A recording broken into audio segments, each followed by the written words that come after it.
یہاں پہ یہ بات کرنی بہت ضروری ہے کہ فرانس جو یورپی یونین کا فاؤنڈنگ ممبر ہے اس نے بڑی شدومت کے ساتھ پاکستان کی مخالفت کی ہے. صرف ابھی نہیں بلکہ جو پیچھے FATF کا اجلاس تھا 2 ماہ پہلے اس کے اندر بھی فرانس نے کھل کے پاکستان کی مخالفت کی تھی. انڈیا اور فرانس کی ٹریڈ اکٹھی چل رہی ہے اور انڈیا نے پچھلے سال فرانس سے بڑے بھاری قیمت پہ رافیل طیارے خریدے تھے جو پاکستان کے خلاف استعمال ہونے ہیں. اور انڈیا بھی یہ چاہتا ہے کہ پاکستان کا یورپی یونین سے پتہ کٹے اور انڈیا پاکستان کی مارکیٹ کو بھی کیپچر کر سکے. اگر ہم یہ کر لیتے ہیں, ہمارے حکمران لیٹ جاتے ہیں ان کے سامنے اور کہتے ہیں کہ ٹھیک ہے جی جو آپ کہیں گے ہم وہ کریں گے, تو پھر یہ معاملہ یہاں پر رکے گا نہیں. پھر آئین بھی سیکولر ہوگا, پھر قادیانیوں کا معاملہ بھی زیر بحث آئے گا اور پھر پاکستان کے نام کے ساتھ اسلامی جمہوریہ بھی نکل جائے گا. اس انفارمیشن کو آپ پر واجب ہے کہ ہر پاکستانی تک لازمی پہنچائیں اور اسے خبردار کریں کہ اگر حکومت نے یہ کرنے کی کوشش کی تو آپ نے اس کے سامنے صدر سکندری بننا.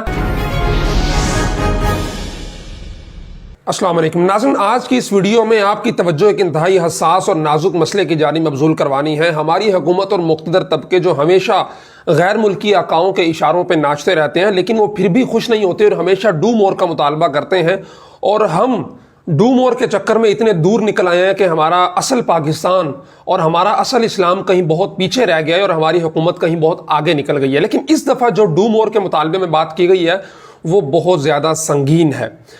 یورپی پارلیمنٹ میں گزشتہ کل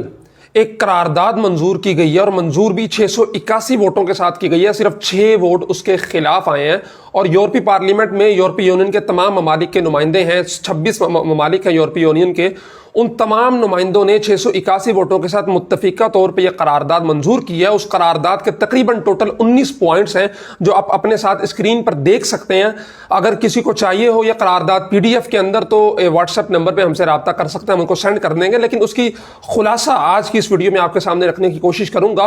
اور یہ بات سمجھیے گا کہ یہ کتنے زیادہ اس کے سنگین اثرات مرتب ہو سکتے ہیں آنے والے دنوں کے اندر. یہ جو قرارداد ہے اس کے اندر جو بنیادی نکات ہیں وہ یہ ہیں کہ پاکستانی حکومت نے جو بلاسفمی کے قانون بنائے ہوئے ہیں, جو توہین مذہب کے قانون ہیں اور جو توہین رسالت کے قوانین ہیں 295C اور B, فوری طور پہ ان کو ختم کرے اور اس قوانین کے تحت جو لوگ گرفتار ہیں ان کو فی الفور رہا کیا جائے. اور خصوصاً اس قرارداد کے اندر 2 نام بڑی شدومت کے ساتھ لکھے گئے ہیں اور ان کے لیے کمیٹی بھی تشکیل دی گئی ہے. ایک ہے شگفتہ کوثر کا اور اس کے خاوند شفقت ایمینول کا, جن کو 2014 میں گوجرا سے گرفتار کیا گیا تھا جنوری میں, جب انہوں نے اپنے امام مسجد کو آپ صلی اللہ علیہ وسلم کے متعلق نازیبا میسیج بھیجے تھے اور امام مسجد نے FIR کٹوائی. جن نمبر سے میسیج آئے تھے دونوں نمبرز ان دونوں کے خلاف, ان دونوں کے نام پر رجسٹرڈ تھے اور بعد ازاں ان کو گرفتار کیا گیا. پورا ٹرائل چلا اور ان کو پھانسی کی سزا سنائی گئی تھی, لیکن 7 سال ہو چکے ہیں ان کی پھانسی رکی ہوئی ہے. اس قرارداد کے اندر جو بات کی گئی ہے وہ یہی ہے کہ فی الفور ان کی سزا کو معطل کر کے ان کو رہا کیا جائے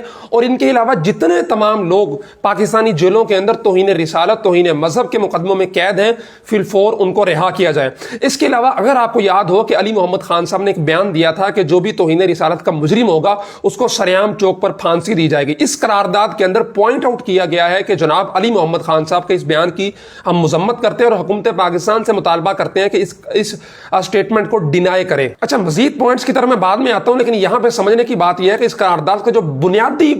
بنیادی نقطہ ہے وہ کیا ہے کہ اگر اس قرارداد کے مطابق پاکستان نے عمل نہ کیا تو پاکستان کی سزا کیا ہوگی. پاکستان کی سزا یہ ہوگی جسے کہتے ہیں GSP, generalised scheme of preference, یعنی پاکستان جو ٹریڈ کر رہا ہے یورپی یونین کے ساتھ وہاں پہ پاکستان کو ٹیرف میں چھوٹ دی جاتی ہے. یعنی آسان الفاظ کے اندر پاکستانی زبان میں کہہ لیں کہ سبسڈی دی جاتی ہے, بہت سارے ٹیکسز چھوڑے جاتے ہیں پاکستانی پروڈکٹس کو, وہاں پہ آسانی ہوتی ہے. اگر کہا گیا ہے کہ پاکستان نے اس قرارداد کے مطابق عمل نہ کیا تو جو GSP